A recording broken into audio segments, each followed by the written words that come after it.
Okay. You know, when moving, I just went to turn on my my exhaust system, which consists of an open door and a fan. But when I walked away and came back and smelled the aroma of the burning cigar, it reminded me a lot of that Cabaguan type smell. Interesting, as Cabaguan is all Nicaraguan tobacco, much more mild, totally different profile than this, except for the vegetal. Interesting, because I said what I said, I'm getting a broccoli-ish type vegetal note undertone here, and that is very much, in fact, the main note profile that you get in a Cabaguan, especially when it comes, and when I came in the door, I smelled that same type of aroma of the burning cigar.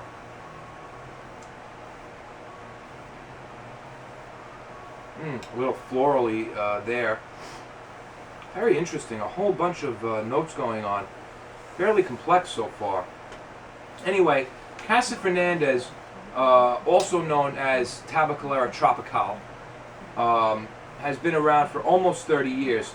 I have all the information I'm reading right now is according to the Casa Fernandez website. It's a beautiful website, but I would highly recommend for them to work on adding a little more unique content, and definitely somehow get the speed up to par, because it's really just slow to load, and all these flash loading, you know, and it does not let you skip a thing.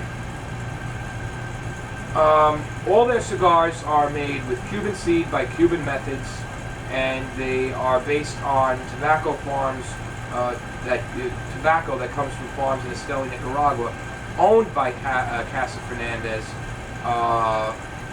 which is Aganorsa. He's famous for producing, you know, these Aganorsa leaf, Aganorsa farms. You'll hear a lot about this. We'll get into more about that later.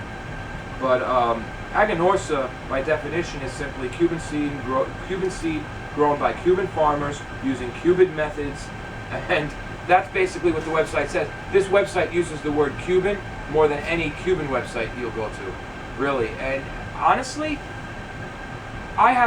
this is my first time with this cigar. Based on this so far, and based on the Miami, which I told you that I really like, I don't think you need to keep using the word, you know? If I was, the problem is, I guess when you have a lot of less educated smokers out there, the main word they look for, the main word that hits them, may be Cuban. Maybe this is a proven marketing technique. But if I was a retailer of non-Cuban cigars and I was trying to develop a niche brand, I would try to focus on making it as unique as possible, different from everybody. I think another thing people are looking for is something new all the time. Why do you think we bounce from cigar to cigar to cigar, trying all different cigars? You know, it's not like cigarettes. You find a brand, whatever, and you stick with that brand for 20 years. You know, it's totally different. And because you bounce around like that, I think the main reason is we like to experiment and find different new things. You know, of course, when we find a cigar that we absolutely love, you know, when we try dozens and then we keep going back to it, or we may always smoke that cigar for whatever, for general purposes, and keep trying other cigars on the side. That's kind of like me, you know, and I have my certain staple brands. Then there are people who really just smoke a different cigar all the time, like they never really, you know, they have an experience and it was great, and they move on and they look for that, you know, to match or better that experience through another cigar. So, just let that sit for a minute here. It's got some weight to it, this thing. So Aganorsa is Cuban seed grown by Cuban farmers using Cuban methods, and it's owned, Casa Fernandez, the brand name, and Aganorsa is owned by Eduardo Fernandez. So I want to read you, and we'll get more into that kind of breaking down that information in a minute, but I want to read you the main About Us quip from the website and see what you think. Yum, yum, yum. Getting on, starting to level out and tone down and come together.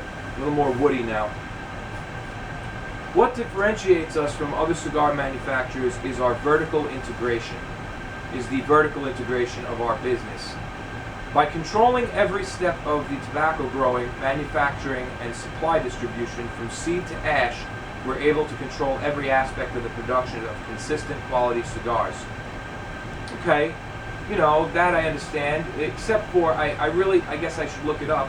It probably is some sort of business term, and that's why I wouldn't use it, because a lot of people, probably including myself, don't really understand what vertical integration means, as opposed to what horizontal integration. I guess what a vertical in the chain of tobacco industry, a vertical slot is like, you know, you own all your own shit. Horizontal, who knows? I don't know what that means. So therefore, it means nothing to me about your cigars, and I wouldn't use that term. I don't know. In the Jalapa Valley, am I in the right spot? Yes. In the Jalapa Valley of Nicaragua, Cuban agricultural engineers prepare the soil with a special fertilizer formula developed in Cuba to yield the best quality tobacco leaf. Then, authentic Cuban tobacco seeds, engineered to be impervious to disease, talked about that, are planted in nurseries with controlled temperature and moisture. When the seedlings reach a certain height, they are transplanted to prepared soil.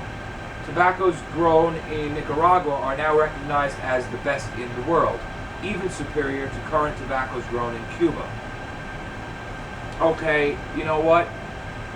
I would change that statement to more of a sometimes, or possibly, or, you know, not a general. Nicaraguan tobaccos are not recognized as being better than Cuban tobaccos. They're not, okay? Sometimes they are. Certain crops are. I guess certain flavors are in certain ways, but you can't just generally say that they're superior, all right? By the way, the genetically engineered seeds that are impervious to disease, you know, are a Cuban development, you know, so they leave the word Cuban out there, which kind of makes it seem like they're genetically engineered seeds that they produced, you know, so it's a little, and I haven't heard a thing that, you know, differentiates this brand from any other brand or makes me, you know, want to especially try the cigar yet. Cuban farmers, drawing upon hundreds of years of experience in tobacco farming, supervise our growing process. When the tobacco leaf is cultivated and cut, they are separated by grades and placed in specially designed bins, barns, to cure. The process takes a full 18 months to complete. When the leaves reach peak flavor, they're sent to our cigar factory in Esteli, Nicaragua. Their hand rolling is supervised by experienced Cuban managers to meet the stringent requirements of our cigar masters. Finally, the finished cigars are carefully packaged and shipped to market via a vast supply chain network.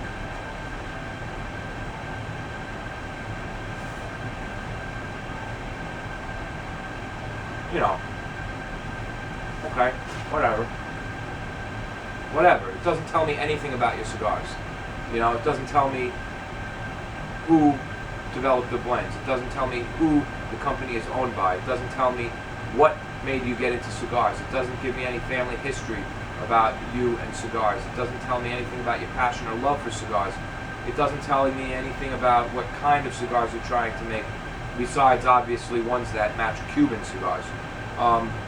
It's very generic information, and the word Cuban has been used 1, 2, 3, 4, 5, 6, at least 6 times that I can just count with flashing over the thing.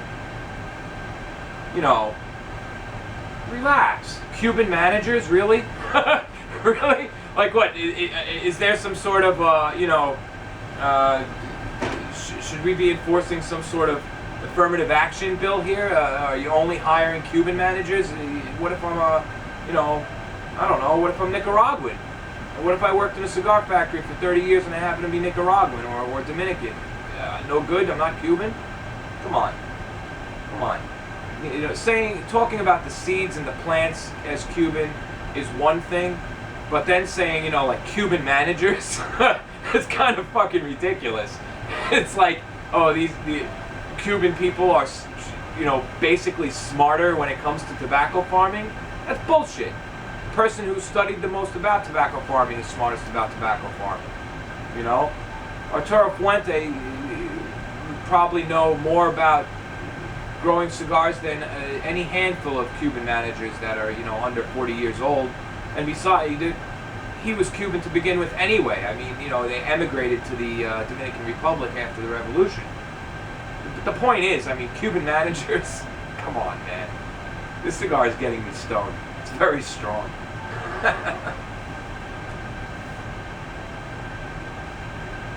Oh, wow. Little nuttiness going on now. More woody and nutty. Salt has toned down. Sour has toned down. The spice has toned down. But it's coming into a nice... It's not toned down and bang, all the flavor is lost. That part of the cigar is coming to an end right now. But it's all toning down into a nice, nutty, woody base. More nutty and creamy. That's the thing I like. If all those things had toned down and kind of dissipated, and the smoke remained wispy, it would really start to seem like, wow, the flavor just went blank. But the minute all those flavors toned down, the smoke became so much more creamy in the mouth. And it really, what a change up.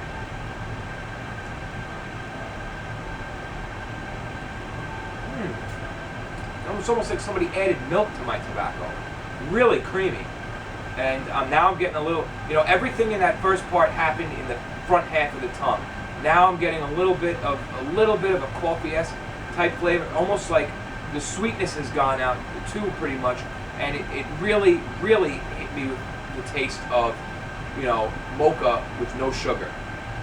Really creamy coffee flavor on the palate, nuttiness. Delicious. And that change happened, like, I guess we're just about to start getting into the second third.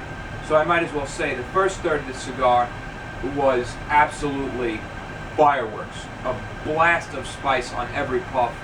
Sour, salty twang. A woody, earthy base. It was more woody with notes of earthiness, you know, because it wasn't too deep. It was really treble, you know, really up front. Delicious, delicious, delicious. Every draw loaded with flavor. The filler still, and I press my tongue on the filler, it still has some of that salty, sour taste left, but a lot of it has dissipated in the flavor of the smoke anyway. And once I got down to this point right here, you can see there's a nice tight ash, you know, medium shade of gray sitting there that kind of just plopped off when I put the cigar down, but it's about an inch long and it's very tight. And as soon as that plopped off, and I picked it up, took another puff, same, another puff, same, and third puff, bang, creamy. And it really has nothing to do in this case. Here's a case where you can tell, is my cigar changing flavor because it's complex or because it's just burning hot? This has nothing to do with burning hot right now. You know, maybe a tiny bit because the ashes, my buffer is gone, but that's only going to lower it by, you know, up to, what did I say, up to 30 degrees or something like that, when this thing can reach up to 600 to 800 degrees in the center of combustion. But this is a flavor change that's purely due to the blend, because the smoke is so cool it's actually cold, because it's fucking cold in here. I mean, when I take a draw, I can feel cold air on my tongue. So this smoke is, you know, not being affected by so much, anyway, by heat. Delicious. Delicious. All that being said, we're now getting into the second third. And I want to make it clear that when I read this thing from the website and I say what I say, I'm not bashing the website. I'm just saying how I feel they may be able to make it a little better for us cigar smokers and be a little more informative.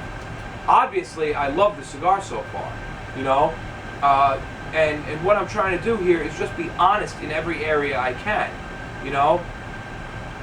I am, you know, I develop web stuff on the side also. I have a lot of different skills. You know, I went to college. I have a degree in business and a degree in computer science. I've used both here and there. Never really got into a full-time career or anything with either. but I've built networks and built websites and designed websites, good ones, and have run several of my own.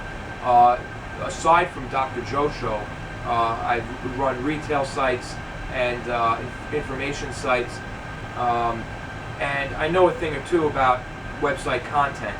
And this content is just overall very generic. It doesn't offer anything, I would love to go to Casa Fernandez website, as nice as it looks, and find all different things about, about their growing process, about Aganorsa leaf, about this blend. It says so little about their blends. In fact,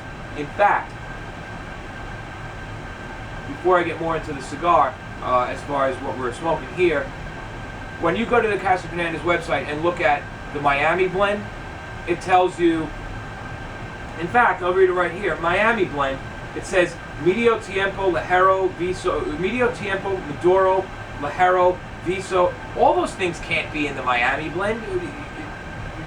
Medio Tiempo, Maduro, and Ligero, and something's wrong there. And then when I go to this, it says the same exact thing except for the 2006 wrapper, but it is the same blend, okay? But then when I go to the Reserva, it also says the same thing. And then I realized what that list isn't the blend to any particular cigar. It's all the different tobaccos used for all their cigars. The Miami, the Miami Reserva, and the Miami Arsenio. Okay? Each one comes in a natural wrapper or a Maduro wrapper. Either that's going to be Maduro or Viso. Viso simply refers to a printing or section of the plant. In Cuban tobacco, you have three main sections. Not printing, I'm sorry, section. Printing is different. Cuban tobacco has three main sections: Seco, Ligero, Velado. Okay, Seco, Velado, Ligero. Velado, Seco, Ligero. I'm sorry. Velado, Seco, Ligero. Okay, 10%, 30%, 40%. Now, in the domestic market, the plant, or by different standards of the world, the plant can be broken down into 5 sections, where you have Corona, which is your top leaves, which is also could be considered kind of medio tiempo, almost, because the medio tiempo difference in a minute. Then you have your Seco, then you or Velado. I'm sorry, I keep mixing them up. Then you have your, between the Seco and Ligero, you have Viso, and then at the bottom you have your Seco. I'm mixing it up right now, but it's 5 parts. And between the Seco and Ligero, you have your Viso. So basically, Viso is just a certain section of the plant, and Tatuaje uses a lot of. If you look at the Corojo 2003, it's a Viso wrapper. A lot of their Reserva cigars are Viso, special Viso wrappers. So,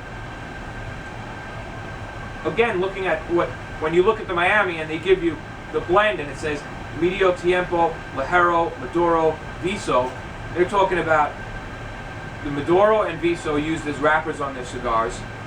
The Ligero is in the blend. The Medio Tiempo is in the Reserva blend, and that's what makes it special. Medio Tiempo are the very, very small top leaves. They have a lot of flavor and a lot of strength. They're some of the rarest and most delectable on the plant. In fact, there's one thing I read somewhere, and I'm not sure if I'm getting the percentages exactly right, but they said something like out of 1,000 plants, only 80 will yield a good Medio Tiempo leaf. Something like that. Numbers are skewed, but it's rare. Medio Tiempo happens to be the same type of thing that they're doing in Cuba with the Vejique. That's what, it includes those small, delectable leaves that add a very unique flavor and some extra strength. Corona is at the top of the plant too, but these are the largest top leaves that can be used as very good wrappers. Now, so the website is kind of messed up. It doesn't really give you a good information on a specific cigar and say, okay, I want to look at the exact blend for the Miami. It's not giving it to me. It's not giving me what I'm looking for. It doesn't give me any flavor profile on the cigar. It doesn't give me any strength profile. It doesn't give me any history on the specific cigar. Every cigar you click on, it just gives you some standard bullshit, and in a lot of cases, you'll click on different cigars and get the same fucking thing. Whatever. What I do know, though, about the Arsenio is it uses a Corojo 2006 wrapper.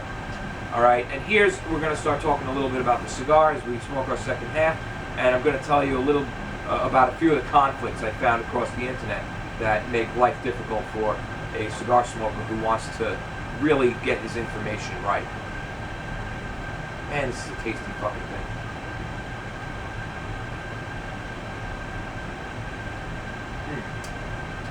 Spicy, woody, and on the spicy, woody, salty up front, and on the back of the palate, it's like I'm drinking a cup of coffee with the cigar.